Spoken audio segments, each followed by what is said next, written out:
Hello मित्रों। इस कहानी का नाम है व्यवहार की कीमत। बहुत दिनों से स्कूटी का उपयोग नहीं होने से अजय को विचार आया वो एलेक्स पे बेच दूं।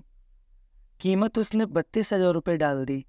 बहुत ऑफर आए, 16 से 26,000 रुपये तक। एक का 28,000 का प्रस्ताव भी आया, उसे भी वेटिंग में रखा।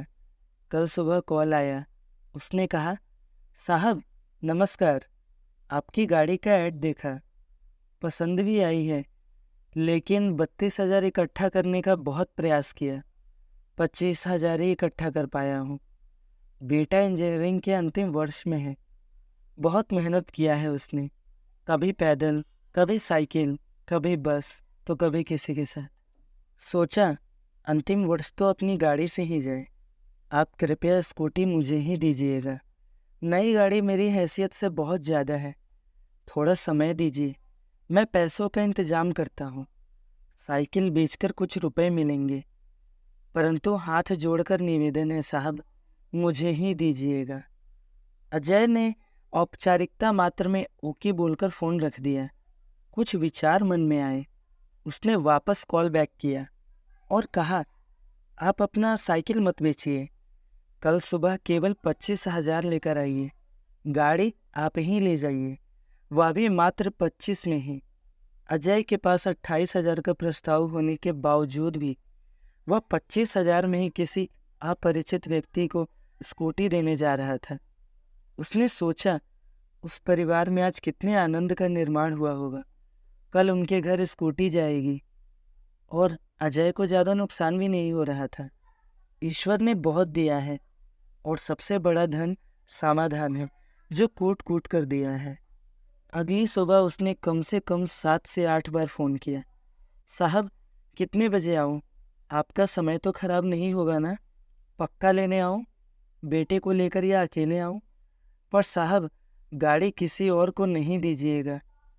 वह 2,000, 500, 200, 100, 50 के नोटों का संग्रह लेकर आया, मगर साथ में बेटा नहीं, एक लड़की थी। नोट देखकर ऐसा लगा पता नहीं कहाँ कहाँ से निकाल कर या मांग कर या इकट्ठा करके यह पैसे लाया है। वह लड़की एकदम आतुरता और कृतज्ञता से स्कूटी को देख रही थी। अजय ने उसे दोनों चाबियां दी, हेलमेट और कागज दिए। लड़की गाड़ी पर विनम्रतापूर्वक हाथ फेर रही थी, फिर स्कूटी पर बैठ गई। उसकी खुशी देखते ही बनती थी। उसने पैसे गिनने कहा। अजय ने कहा, आप गिनकर ही लाए हैं ना, कोई दिक्कत नहीं है। जब जाने लगे तो अजय ने उन्हें 500 रुपये का एक नोट वापस करते हुए कहा, घर जाते समय मिठाई लेते जाइएगा। सोच यह थी कि कहीं तेल के पैसे हैं या नहीं, और यदि हैं तो मिठाई और तेल दोनों इसमें आ जाएंगे। आंखों में कृतज्ञता के आंसू लिए उसने अजय से अनुमति मांगी। अजय ने जाते हुए उससे पूछा कि ये बिटिया कौन है? तो उसने उत्तर दिया, यही तो मेरा बेटा है। उसने विदा ली और अपनी स्कूटी ले गया। जाते समय बहुत ही आतुरता और विनम्रता से झुककर अभिवादन किया, बार बार आभार व्यक्त किया। तो दोस्तों, जीवन में व्यवहार करते समय नफ़ा नुकसान नहीं देखना चाहिए। अपने माध्यम से किसी को क्या सच में कुछ आनंद प्राप्त हुआ, यह देखना भी होता है।